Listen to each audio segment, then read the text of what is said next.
Note करिए, छोड़िए। देखिए क्वेश्चन क्लियर है ये वाला पॉइंट। भारत और किस पड़ोसी देश ने सीमा झड़प के दौरान अक्टूबर 2025 में भारत के 58 सैनिक, सॉरी, झड़प के दौरान पाकिस्तान के 58 सैनिक मारे गए? वो किसके बीच था? अफगानिस्तान के बीच। अफगानिस्तान और पाकिस्तान के बीच सीमा विवाद है। सीमा रेखा का क्या नाम है? डूरंड रेखा। अफगानिस्तान और पाकिस्तान के बीच में है। अफगानिस्तान और भारत के बीच जो रेखा वो उसका नाम भी डूरंड रेखा। इसकी लंबाई 106 है, जो सबसे कम है। और भारत की जो है भारत के पड़ोसी देश जो बांग्लादेश है उसके साथ सबसे ज्यादा लंबाई की ये सीमा रेखा साझा करता है। शुरुआत अफगानिस्तान ने की, छह मोर्चों पर उन्होंने क्या एक साथ फायरिंग कर दी। 25 सैनिक चौकियां जो है अफगानिस्तान ने कब्जे में ले ली पाकिस्तान की। 58 सैनिक मारे गए हैं, 30 घायल हैं, जबकि पाकिस्तान क्या कह रहा है? हमारे 58 नहीं, कितने? 25। अगली बात है, पाकिस्तान पर आईएसआई के आतंकियों के पनाह देने का आरोप है। यह आरोप किसने लगाया है? नोट करते चलेंगे। यह आरोप किसने लगाया है? अफगानिस्तान ने कहा कि भाई ये क्या करते हैं? आतंकियों को पनाह देते हैं, आतंकवादियों को पनाह देते हैं। कौन? आईएसआई आतंकवादियों को पनाह देते हैं, पनाह देता पाकिस्तान। यह झड़प सीमा विवाद का है। और सीमा विवाद कौन सा है? सीमा रेखा का नाम क्या है? डूरंड रेखा। और आप जान ही रहे हैं डूरंड रेखा की जो लंबाई है, देखिए ये कितनी है? किसके किसके बीच? 26-40 किलोमीटर की लंबाई है पाकिस्तान और अफगानिस्तान के बीच। पाक और अफगान के बीच कितनी कितनी लंबी रेखा है ये डूरंड रेखा? डूरंड लाइन पाकिस्तान और अफगानिस्तान के बीच इतने किलोमीटर लंबी रेखा है। 26-40 मतलब 2640 किलोमीटर लंबी रेखा है। ठीक है ना? इस रेखा का निर्धारण 1900 किसमें? 1993, सॉरी 1893, माफी चाहते हैं, 1893 में 132 साल पहले, मतलब आज के 132 साल पहले ब्रिटिश भारत के सचिव, ब्रिटिश भारत के सचिव, क्योंकि भारत में किसका? अंग्रेजों का क्या था भाई? अंग्रेजों के हम लोग गुलाम थे भारतीय। तो उस समय सर मोर्टिमर डूरंड ने क्या किया था? इस रेखा को अफगानिस्तान के अमीर अब्दुल रहमान खान के साथ समझौते में खींचा था। अफगानिस्तान, अब देखिए आप सोच रहे हैं पाकिस्तान का कोई नहीं था, तो भाई पाकिस्तान तक तो हमारा ही मतलब तब वो पाकिस्तान क्या था? भारत का हिस्सा था। तो भारत और अफगानिस्तान के बीच में ये वास्तव में क्या हुआ था? ये समझौता हुआ था जिसमें अफगानिस्तान के अमीर अब्दुल रहमान खान ये थे, और भारत, ब्रिटिश भारत के सचिव सर मोर्टिमर कौन? डुरांड, ये थे। यह रेखा, यह रेखा जो है पश्तून और बलूच जनजातियों को विभाजित करती है। एक जनजाति किसमें है? पाकिस्तान में। और ये वाली जनजाति बलूच कहां है? ये कहां पर है? अफगानिस्तान में। इन दोनों जनजातियों के बीच में खींची गई, दोनों को विभाजित करती है। लेकिन अफगानिस्तान क्या करता है? इसको मानने के लिए तैयार नहीं है। ठीक है ना? लेकिन अफगानिस्तान इसको मानने के लिए तैयार नहीं है। तो ये हमारे कैसे हैं? दोनों के दोनों हमारे क्या हैं? पड़ोसी जो है देश हैं। आप जान रहे हैं। अब अफगानिस्तान के बारे में जानते हैं और पाकिस्तान के बारे में जानते हैं। पाकिस्तान सीमा विवाद जानना जरूरी है। अच्छा, भारत और पाकिस्तान के बीच कौन सी रेखा है? रेड क्लिफ रेखा। भारत और पाकिस्तान के बीच रेड क्लिफ रेखा। भारत और चीन के बीच मैकमोहन रेखा। जान रहे हैं ना? हाँ, बताइए 38वीं अंश समांतर रेखा किन दो देशों को अलग करती है? 38वीं अंश समांतर रेखा किन दो देशों को अलग करती है? ये आपका, आपके लिए क्वेश्चन है, HW है।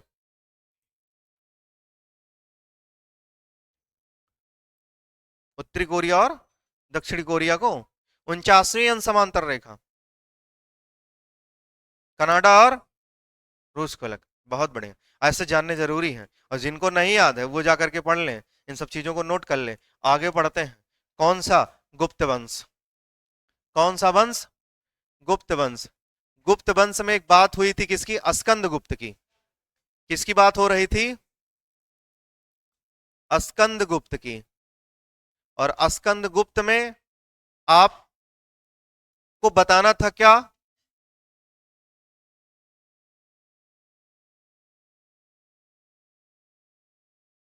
सुदर्शन झील। इस सुदर्शन झील के बारे में आपको जानकारी देनी थी आज। तो सुदर्शन झील जो है, सबसे पहले जानेंगे सुदर्शन झील जो है ये कहां है? सुदर्शन झील कहाँ है भाई? आप कहेंगे गिरनार, गिरनार ना पर्वत के है। हाँ गिरनार, गिरनार पर्वत या गिरनार पहाड़ी ना के पास कहाँ? सौराष्ट्र, सौराष्ट्र कहाँ? गुजरात में स्थित है। बात नहीं करेंगे, ये इतनी बात पहले समझ लीजिए। ठीक। इसका, इसकी आधारशिला किसने रखी, इसका निर्माण किसने करवाया? इसका निर्माण किसके द्वारा करवाया गया?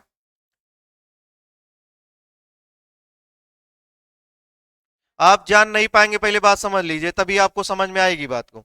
देखिए, अब राजा अगर कोई होगा, जैसे कोई मगध का शासक था, तो मगध का शासक था, राजधानी क्या थी उस समय? जैसे हर्यक वंश चल रहा था तो मगध का शासक था, राजधानी क्या थी? पाटलिपुत्र थी। तो शासक कहां रहेगा? मगध में। लेकिन वो अपना क्या रखते थे ये लोग? गवर्नर। गवर्नर कहां काम करते थे? अलग अलग प्रांतों में, अलग अलग प्रांतों में। तो हो सकता है गुजरात का गवर्नर कोई और रहा उस समय। तो लेकिन शासन किसका है? चंद्रगुप्त मौर्य का। लेकिन उसका गवर्नर वहां कौन है? पुष्प, पुष्प, पुष्यमित्र। समझ रहे ना? वो है। तो अब अगर पूछा जाएगा किसके शासन काल में हुआ, तो आप कहेंगे चंद्रगुप्त मौर्य। हाँ, और किसने करवाया है? तो बात समझ में, जैसे आज के समय में राष्ट्रपति कौन? मुर्मू जी। उनके अधीन कितने हैं? जितने राज्य, हर राज्य में क्या है? एक एक राज्यपाल है। तो ऐसे समझिए, राज्यपाल अगर काम करवाएंगे तो फिर अगर भारत की को लेकर के बात होगी तो काम किसने करवाया? राष्ट्रपति जी ने करवाया। उनके कहने पर किसने करवा दिया है? तो जो भी, जैसे मान लीजिए आनंदीबेन पटेल जी, तो ये करवा दी। बात समझ पा रहे हैं कि नहीं समझ पा रहे हैं? बताएं। सबको ये बात समझ में आ रही है सुदर्शन झील को लेकर के? क्योंकि यहां से क्वेश्चन बनता है। तो सबसे पहली तो बात यही हो गई कि सुदर्शन झील को लेकर के कि भाई गवर्नर आप उसके बारे में जानेंगे, करवाया किसने, रूलर कौन था, शासक।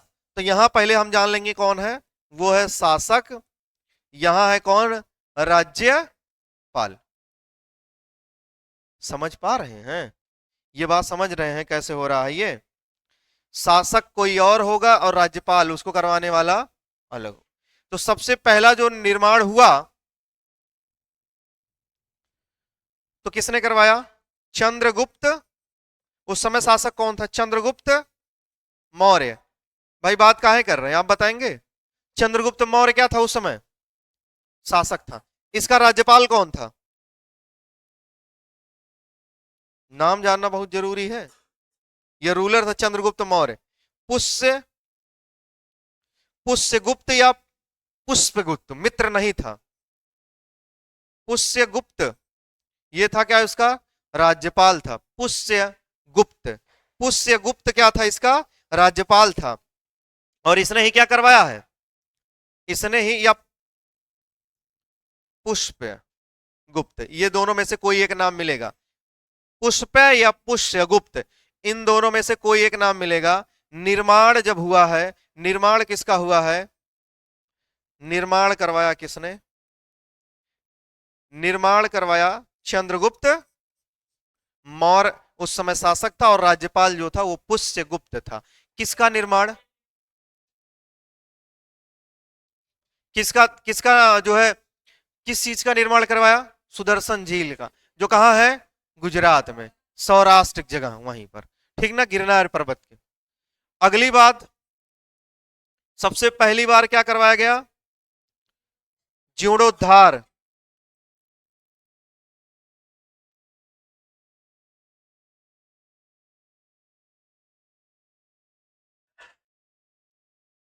पहली बार जीर्णोद्धार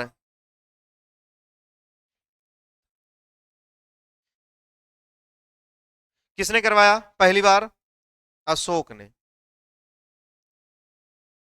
अशोक ने करवाया। गवर्नर कौन था? हाँ, क्या नाम था उसका? तू सास्प, तू सास्प। ये देखिए ऐसे नाम था इसका, तूसास पे। जो लोग पढ़े हैं उनको पता है कि सुदर्शन झील का पहली बार जो जीर्णोद्धार हुआ, पुनरुद्धार हुआ, पुनः निर्माण हुआ। अगर आप इसको ऐसे नहीं लिख सकते हैं, जीर्णोद्धार नहीं जान पा रहे, तो आप क्या लिख सकते हैं? पुनः निर्माण। हम्म,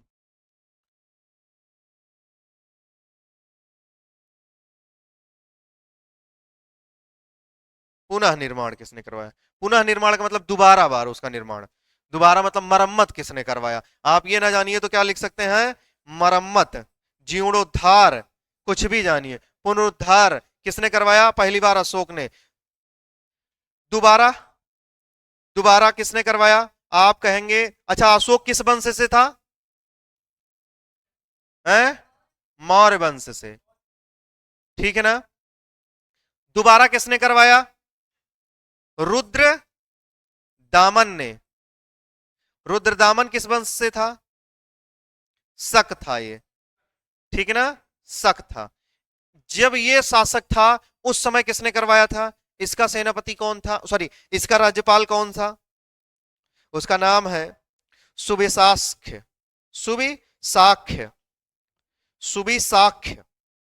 नाम टफ है, इसीलिए आपको याद नहीं हो रहा है ये। सुबिसास्य। सुबिसास्य क्या था? इसका गवर्नर था। गिरनार पर्वत पर जो स्थित सुदर्शन झील है उसके पुनरुद्धार करने कराने में ये इसने सहयोग किया। तीसरी दो बार हो गया ना? तीसरी बार किसने करवाया? स्कंद गुप्त ने। स्कंद गुप्त। और स्कंद गुप्त किस वंश का? गुप्त वंश का। किसने करवाया? इसका वहां पर गवर्नर कौन था? लिखेंगे चक्रपालित। चक्रपालित। हम बता रहे हैं अभी, आप बिल्कुल आप सही कह रही हैं। चक्र पालित ये करवाया है। चक्रपालित। ठीक है ना? चक्रपालित ने करवाया, जो सनाफ किसका लड़का है? प्रणदत्त का। और प्रणदत्त उस समय स्कंदगुप्त का क्या था भाई? गवर्नर था। ये क्या था? ये राज्यपाल था। किसका राज्यपाल था? स्कंदगुप्त का। लेकिन इसने ना करवा करके कौन? इसके पुत्र ने। इसका जो पुत्र है ये, इसका पुत्र कौन? चक्र पालित। इसने करवाया है किसका जीर्णोद्धार? सुदर्शन झील का। तो कितनी बार अभी तक हो चुका है? समझ पा रहे हैं बात को? ये बात है, नोट करिए तुरंत, है ना? इसीलिए हम कहे थे समय लगेगा लेकिन चीजों को आप सही तरीके से जानोगे। नाम जानिए, ये पूछा जाने वाला प्रश्न है। ये कैसे हुआ, ये बात सबको समझ में आ रही कि नहीं? शासक तो ये है, लेकिन कराने वाला कौन है? उसका गवर्नर है। लेकिन नाम किसका होता है? शासक का। समझ रहे हैं ना? हाँ, नोट कर लीजिए। क्या बात है भाई, आप लोग मुस्कुरा रहे हैं पीछे, कुछ खास वजह? अगर कोई वजह हो, कोई बात हो तो बता दीजिए, हम लोग भी हंस लें। मौका बहुत बार नहीं मिल पाता है ना, हंसने का मौका कहाँ मिलता है? कहते हैं हंसने से खून बढ़ता है, और ना हंसो तो नाखून बढ़ता है ना? बड़े बड़े होते हैं, अच्छा जी। खैर कोई बात नहीं है। बीच में ये क्या आता है? प्रचार, वॉशिंग पाउडर, निरमा, दूध सी सफेदी, है ना? तो ये बात समझ में आ रही ना? हाँ, ये जानना जरूरी है। नहीं दिख रहा है? अच्छा जी, वहां नहीं दिखेगा, बोर्ड गलत लगा है ना? दिखेगा दिखेगा, हमको कोई दिक्कत नहीं है। सब क्लास को काट छाट के बड़ा बराबर बढ़िया से बना करके तब अपलोड करेंगे, दिक्कत नहीं है, आप नोट करिए।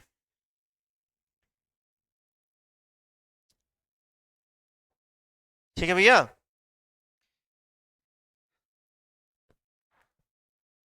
तो ये जो निर्माण उर्माण है ना, ये इसको जान लीजिए।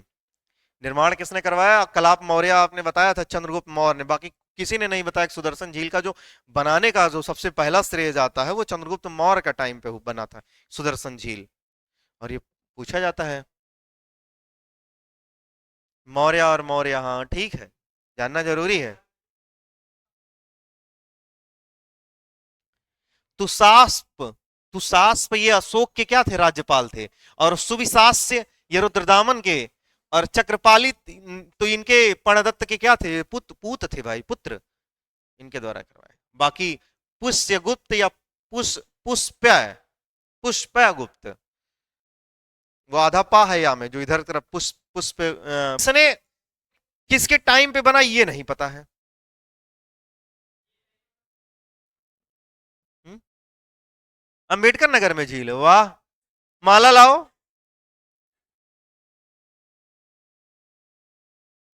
अंबेडकर नगर में जो झील है, अयोध्या मंडल में जो झील है, उसका नाम दरवन झील है। वो प्रश्न बनता है, दरवन झील कहाँ है, अंबेडकर नगर में। एक वो पूरे अयोध्या मंडल का झील है, वास्तव में बढ़िया है, बहुत अच्छा है।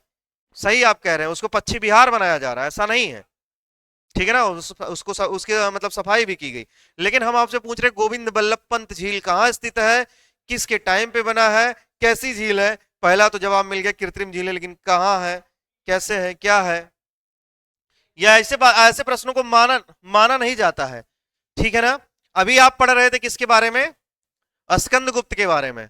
देखिए भैया, बात ना करिए। स्कंद गुप्त, स्कंद गुप्त, इसने केवल और केवल कितने सिक्के जारी करवाया था, ये मात्र और मात्र एक सिक्का ना। तो नोट कर लीजिए, स्कंद गुप्त के द्वारा, स्कंद गुप्त के द्वारा, आप इससे पहले लिखे हैं, है ना। स्कंद गुप्त के द्वारा वृषभ शैली के,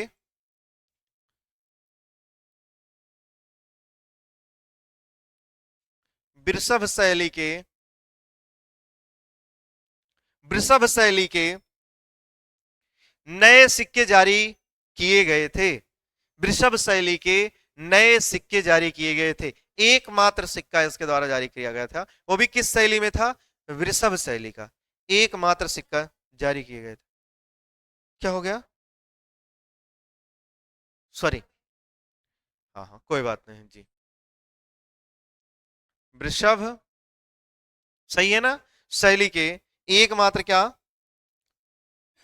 सिक्के जारी किए गए थे। शैली मतलब तरीका, जिसपे क्या बना था, सिक्के पर वृषभ, वृषभ का मतलब बैल।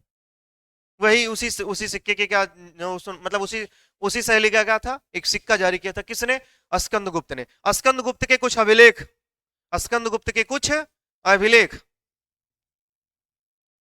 लिखेंगे, कुछ अभिलेख, स्कंद गुप्त के कुछ अभिलेख। पहला, हाँ बताएं, जो पढ़े हैं भाई। पहला अभिलेख, स्कंद गुप्त का पहला अभिलेख लिखेंगे, भीतरी अभिलेख, भीतरी अभिलेख, कौन सा, भीतरी अभिलेख।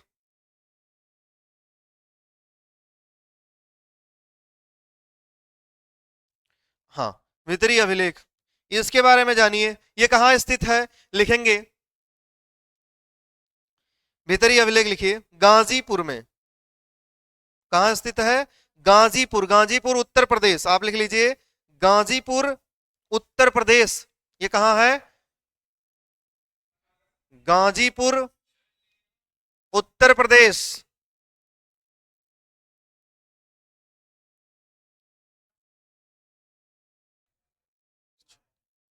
गाजीपुर उत्तर प्रदेश लिखिए। इस अभिलेख में, इस अभिलेख में स्कंद गुप्त,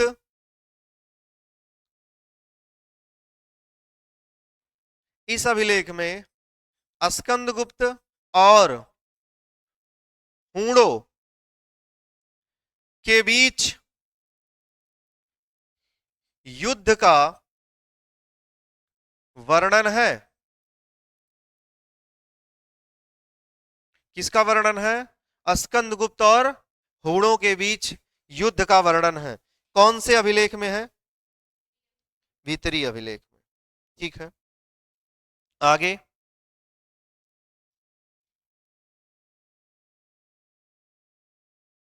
अगला लिखेंगे, अगला अभिलेख लिखिए, भीतरी अभिलेख ना जी। लिखेंगे सुपिया का लेख, सुपिया अभिलेख या सुपिया का लेख। दूसरा है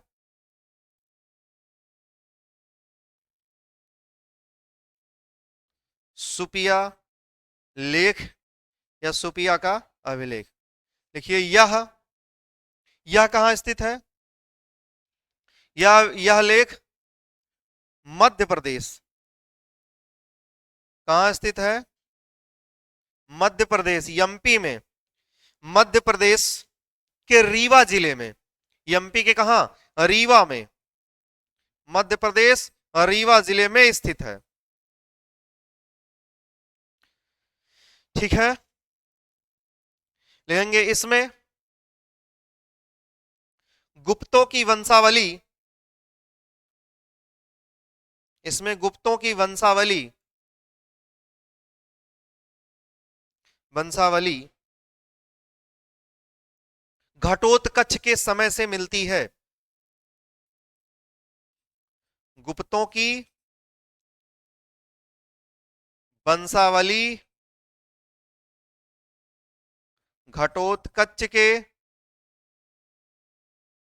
समय से मिलती है,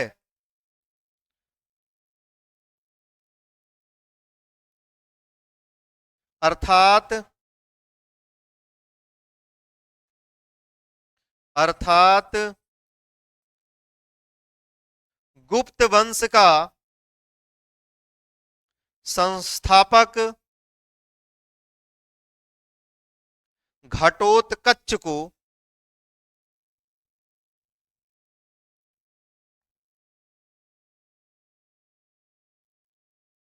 माना गया है। किस अभिलेख में? भाई वंशावली घटोत्कच के समय से मिलती है, इसका मतलब उस समय से मिल रही, तो इसका जो फाउंडर है वो कौन होगा? गुप्ता डायनेस्टी फाउंडर कौन बन रहा है भाई फिर? घटोत्कच। जबकि कौन था? श्रीगुप्त। जबकि कौन था भाई? श्रीगुप्त। आगे लिखेंगे अगला वाला एक और, कहोम अभिलेख।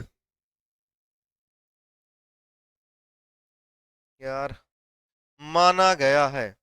आगे लिखेंगे, अगले अभिलेख की बात करेंगे। अगला अभिलेख लिखिए कहोम।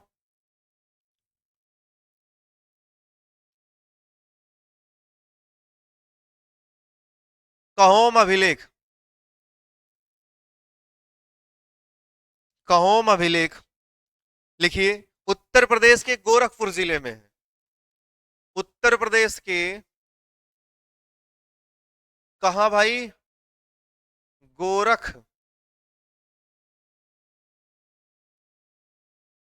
उत्तर प्रदेश के गोरखपुर जिले में स्थित है। जिले में ये मिला था, ये स्थित है। ठीक है ना? लिखेंगे इस अभिलेख में, हाँ भाई, इस अभिलेख में, इस अभिलेख में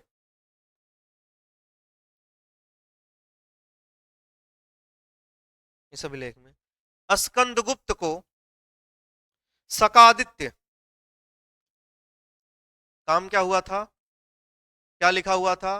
स्कंदगुप्त को सकादित्य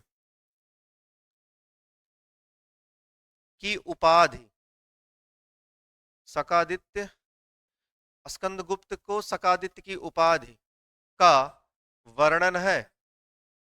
इसका मतलब है शक प्लस आदित्य, इसने शकों को उखाड़ फेंका था, मार दिया था, शकों का नाश किया था। इसे क्या मिला? इसे कौन सी उपाधि मिली थी? सकादित्य। ठीक है, कौन सा अभिलेख है? कहोम अभिलेख। कहां स्थित है? लास्ट वाला लिखेंगे, कौन सा? एक और बच रहा है,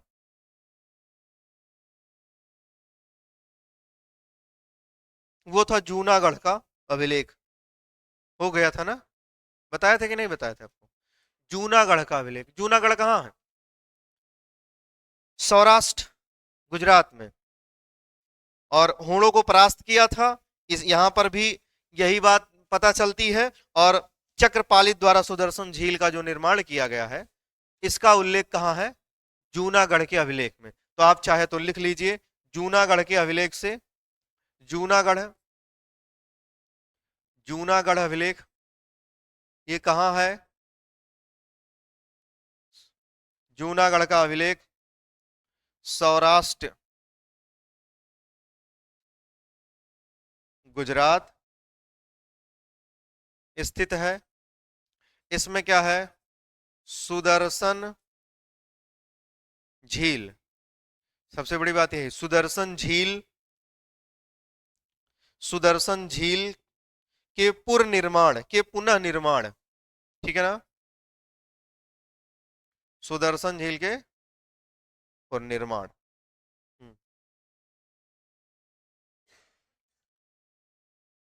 है, पुनर्निर्माण का वर्णन है भाई, जूनागढ़ अभिलेख, ठीक है। है, ऐसा ना सोचिए कि यहाँ इसका वर्णन। हाँ आप सही कह रही हैं, लेकिन इनका इसी का है। आगे अब लिखेंगे किसके बारे में? किसके बारे में आप जानेंगे? लास्ट शासक भानुगुप्त।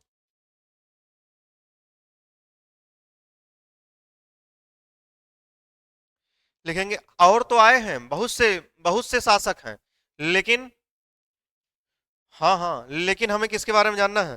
पुरुगुप्त, बंधुगुप्त, ठीक है ना, नरसिंह गुप्त, ये सब इसके शासक हैं, लेकिन कैसे हैं?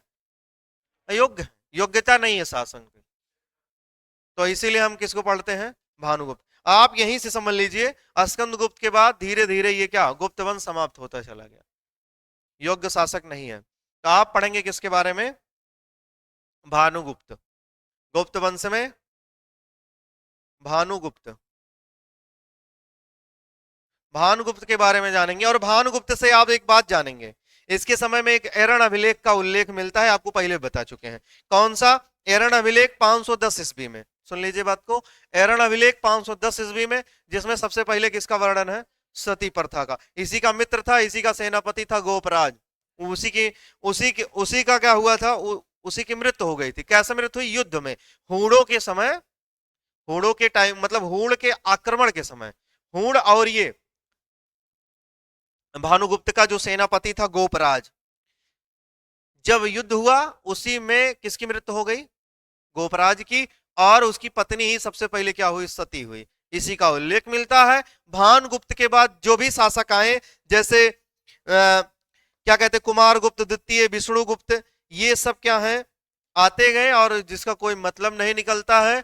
लास्ट में पूछा जा सकता है आपसे कि गुप्त वंश का अंतिम शासक कौन था, तो उसका नाम क्या था? विष्णुगुप्त था। बस इतनी सी जानकारी है, यही आपको लिखना है। इसके समय में एक अभिलेख मिला जिसका नाम क्या है? एरण अभिलेख। और एरण अभिलेख के बारे में बहुत पहले भी हम आपको बता चुके हैं कि एरण अभिलेख में ही किसका वर्णन है? सती प्रथा का। बहुत पहले हम लोग इसको पढ़े हैं, जब हम पढ़ रहे थे, ये वंश ही पढ़े थे। सती प्रथा का उल्लेख है। और सती प्रथा में इसका भानुगुप्त का एक जो सेनापति था उसका नाम क्या था? गोपराज। इसी की क्या हुई थी? मृत्यु। इसके मृत्यु के बाद इसी की पत्नी जो है पहली सती महिला है। तो इस बात को नोट कर लेंगे, फट से बिना टाइम लिए हुए लिखेंगे। इसके समय, इसके समय के एरण अभिलेख, इसके समय के एरण अभिलेख 510 ईस्वी, इसके समय के एरण अभिलेख, इसके समय के एरण अभिलेख 510, 510 ईस्वी से पता चला, से पता चलता है कि, से पता चलता है कि इसका मित्र गोपराज, से पता चलता है कि इसका मित्र गोपराज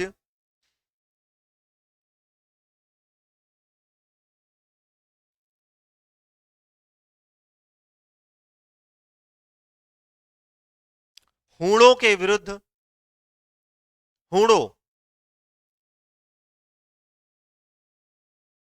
हूणों के विरुद्ध हूण कौन थे? विदेशी थे, ठीक है ना, ये विदेशी हैं, अफगानिस्तान से आए थे। हूणों के विरुद्ध भानुगुप्त की ओर से, भानुगुप्त की ओर से लड़ता हुआ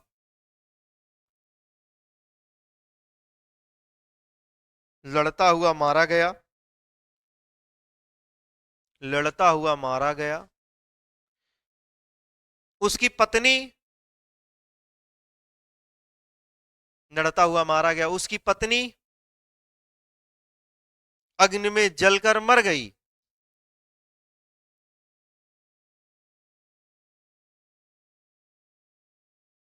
मर गई, अग्नि में जलकर मर गई। यही सती प्रथा का प्रथम अभिलेखीय प्रमाण है। यही सती प्रथा का प्रथम अभिलेखीय प्रमाण है, अभिलेखों में लिखा गया प्रमाण है, अभिलेखीय प्रमाण है। यही सती प्रथा का प्रथम अभिलेखीय प्रमाण है।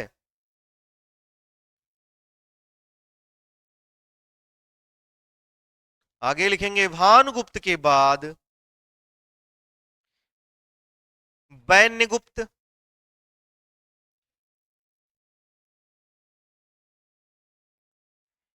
भानुगुप्त के बाद वैन्यगुप्त, कुमारगुप्त द्वितीय,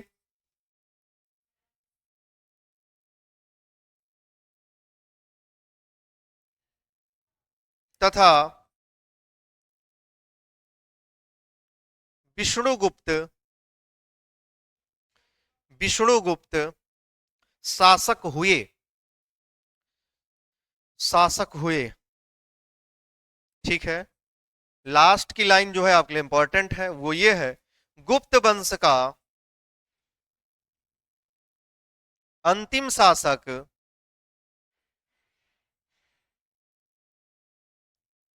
कौन भाई? विष्णुगुप्त था, बस विष्णुगुप्त था, ये आप जान गए हैं। और फाउंडर कौन था? Shrigupta. Last ruler Vishnugupta, founder Shrigupta. ठीक है, किसका? गुप्त का। अब गुप्त वंश आप पढ़ लिए हैं, यहां से प्रशासन के बारे में जानेंगे, सामाजिक इकाइयों के बारे में जानेंगे, ठीक है ना। सिक्के आप जान चुके हैं, सिक्के का मतलब समझ रहे हैं? कौन कौन से सिक्के चले हैं यहाँ पर? सोने के सिक्के चले, चांदी के चले हैं, और तांबे के चले हैं, ये आप जान ही रहे हैं। ठीक, अब जब प्रशासन के बारे में जानेंगे, शासन के बारे में जानेंगे, स्थानीय जो शासक थे वो कैसे कैसे चल रहे थे। जैसे सबसे छोटी इकाई क्या थी? प्रशासन की सबसे छोटी इकाई ग्राम थी। जी, ग्राम इसकी क्या थी? सबसे छोटी इकाई थी। इसके ऊपर क्या था? वो यहां नहीं है भैया, विष जल, वो आप जानते हैं, वो आप पढ़ रहे थे क्या? मौर्य वंश। कौन से वंश में है ये जन विष? बताएं जरा। वंश नहीं है वो, आप पढ़ रहे थे सभ्यता, वैदिक सभ्यता में पढ़े थे, हड़प्पा मोहनजोदड़ो की सभ्यता, वहां सब ये पढ़ चुके हैं आप, ठीक है ना। तो अभी यहां क्या पढ़ना है आपको? गुप्त वंश के क्या? गुप्त वंश के प्रशासन, स्थानीय प्रशासन कैसे चला। सबसे छोटी इकाई क्या थी भाई? ग्राम थी, यही ना। सबसे छोटी इकाई क्या? ग्राम। इसके ऊपर क्या थी? पेठ, पेठ थी, पेठ पेठ, पेठ समझ रहे हैं, इसको पेठ बोलते हैं। ये थी ग्राम की सबसे, ये ग्राम की बड़ी इकाई थी, गांव की बड़ी इकाई थी ये पेठ। ग्राम की क्या है? बड़ी इकाई है। ये क्या है? सबसे छोटी इकाई है ये। अब नहीं समझ आ रही होगी बात, अभी आएगी। इसके ऊपर क्या था भाई? हाँ, जो लोग पढ़े पेट के ऊपर तिथि, तिथि नहीं, विधि,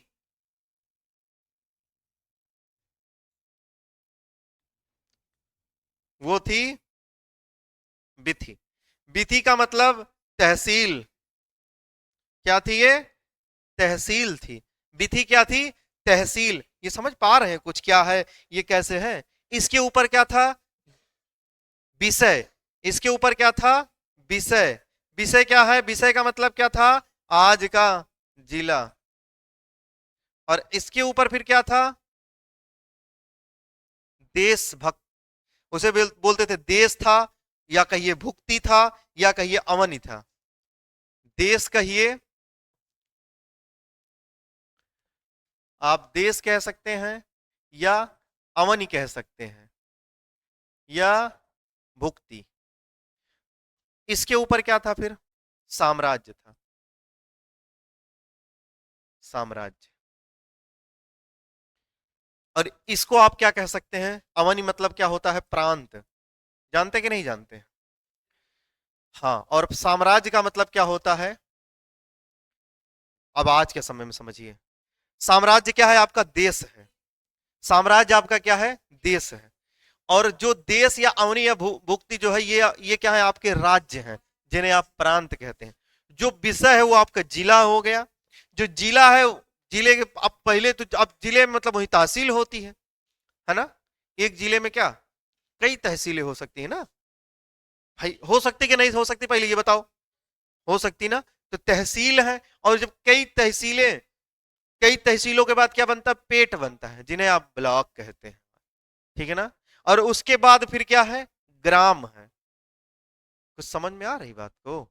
तो ऐसे शासन चलता था। राजा के यहाँ था साम्राज्य, उसके बाद प्रांत मिला हुआ था गवर्नर के पास, फिर जिले, जिले पे अधिकारी रखे जाते थे, फिर विधि तहसील पे अधिकारी होते थे, उसके बाद पेठ पे अधिकारी, और बाकी गांव में कोई अधिकारी रखने की जरूरत नहीं थी। गांव के में आम जनमानस रहते थे उनके शासन प्रशासन के लिए। कुछ बात समझ में आई है? इन चीजों को नोट कर लेंगे। नहीं समझ में आई?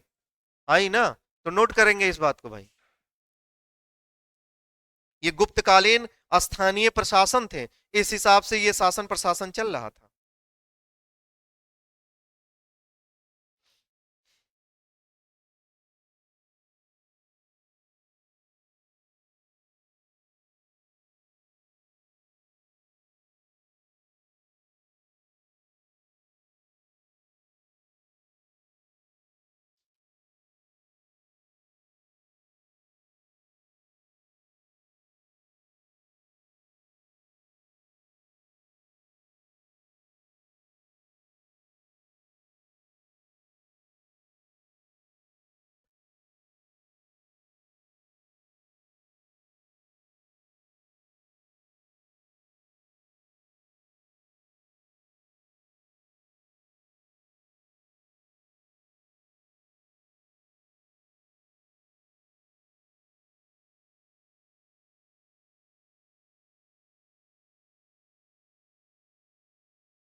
इसके मुखिया को अगर लिखना चाहते हैं, मुखिया का नाम भी लिखते हुए चलिए। ग्राम के मुखिया कौन थे? इसके जो मुखिया थे वो ग्रामिक थे।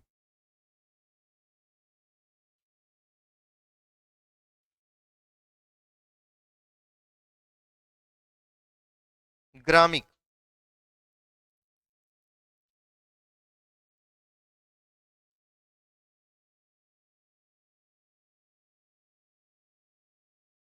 ग्रामिक। ठीक। पेट के मुखिया?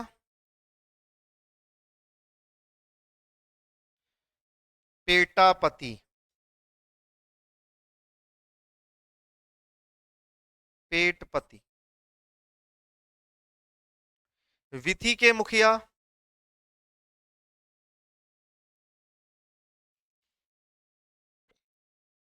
प्रशासक थे। प्रशासक का मतलब समझ रहे हैं? राज्यपाल जिसे आप कह रहे हैं। हाँ, डिस्ट्रिक्ट मतलब जिले के मुखिया को क्या कहते हैं? विषयपति। विषयपति। ठीक है ना? ये विषयपति क्या होता था? इसका मुखिया होता था। और प्रांत का मुखिया गोप्ता होता था। उसे क्या कहा गया है? गोप्ता। ये मुखिया है किसका? और इस साम्राज्य का जो सॉरी साम्राज्य का मुखिया था वो क्या था? हाँ हाँ, मुखिया इसे क्या कहेंगे? इसके मुखिया को कहेंगे राजा, या क्या कहेंगे? सम्राट। हाँ हाँ, ये सबसे बड़ी इकाई थी। कौन सबसे बड़ी इकाई था? साम्राज्य सबसे बड़ी इकाई, और सबसे छोटी इकाई कौन थी? ग्राम। ठीक।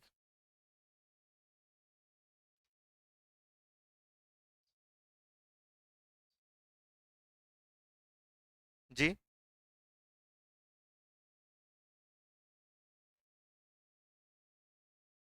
मिहिर। देखिए, जो मिहिर कुल था वो आया था इसी के, स्कंदगुप्त के। क्या गलत दे रहा है? नरसिंह गुप्त। देखिए, हम आपको बताएं, हुणों का दोबारा आक्रमण तोरणमल के नेतृत्व में हुआ। ठीक है। और तोरणमल का जो पुत्र था वही मिहिर कुल था। ठीक। और जो मिहिर कुल था, इसके द्वारा भी इस पे क्या किया गया था? अ, आक्रमण किया गया था। किसके? स्कंदगुप्त या क्रमादित्य या सकारदित्य के इस टाइम पे। उसकी राजधानी सियालकोट थी, मिहिरगुप्त। सॉरी, इसकी मिहिर कुल की। वो तोरणमल का पुत्र था। तोरणमल भी स्कंदगुप्त के ऊपर आक्रमण कर चुका था। नहीं, शक दूसरे थे, हूण दूसरे थे। वो भी अब इनके बारे में भी पढ़ोगे, हूण के बारे में हम आपको पढ़ा देंगे। ये बात सबको समझ में आई ना? नोट कर लिए? चलिए, कुछ चीजें भी और नोट करनी है, फटाफट लिखते हुए चलिए, आगे बढ़िए। अभी विभाग और उनके नाम जानने हैं। कुछ विभाग और उनके नाम जो अब पूछा जाएगा आपसे। पूछा जाएगा, बताइए फिर, महासेनापति कौन होता था? या आर्मी चीफ कमांडर होता था? आर्मी चीफ कमांडर का मतलब क्या? सुप्रीमो होता था। सेना का सर्वोच्च विभाग है। सेना का सर्वोच्च विभाग, उसे क्या कहा जाता था? महासेना पति। ये सदस्य था। सदस्य और विभाग। तो चलिए लिखिए, एक तरफ लिख लीजिए सदस्य और दूसरी तरफ विभाग। नोट हो गया? तो ये हम आगे चलें।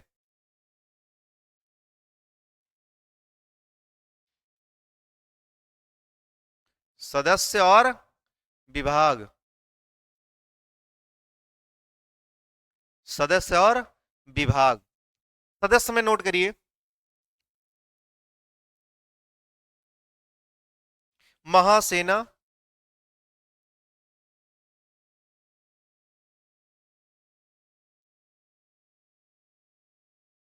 महासेनापति।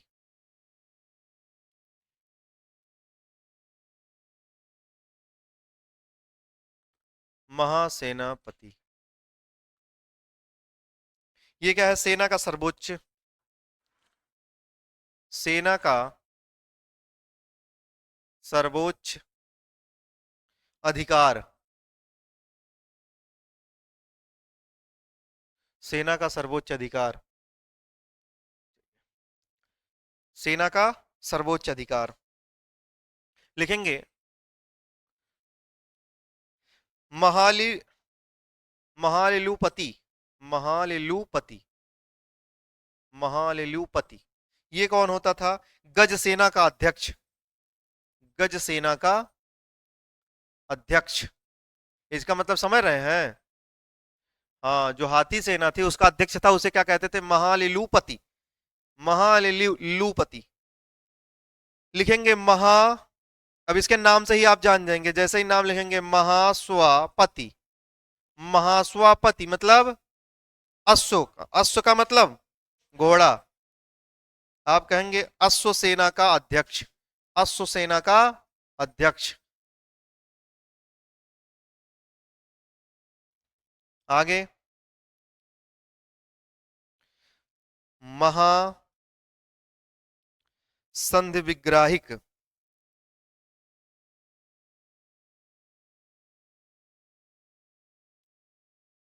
महासंधि विग्राहिक, ये क्या था? युद्ध और शांति का मंत्री था ये। युद्ध और शांति का मंत्री। अगली लाइन में जानेंगे दंड पाशिक। दंड पाशिक ये कौन था? ये पुलिस विभाग का मुख्य अधिकारी।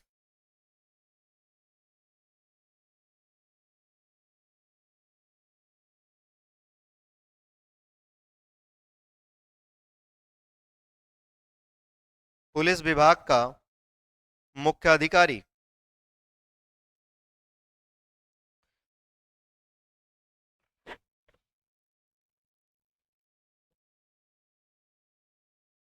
विनय स्थिति, विनय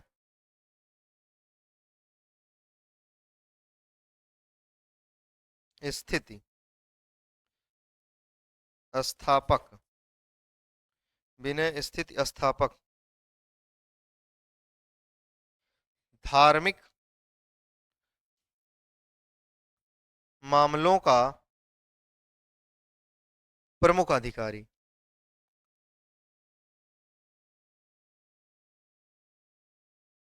अभी और भी कुछ चीजें हैं जो नोट करनी है इसमें।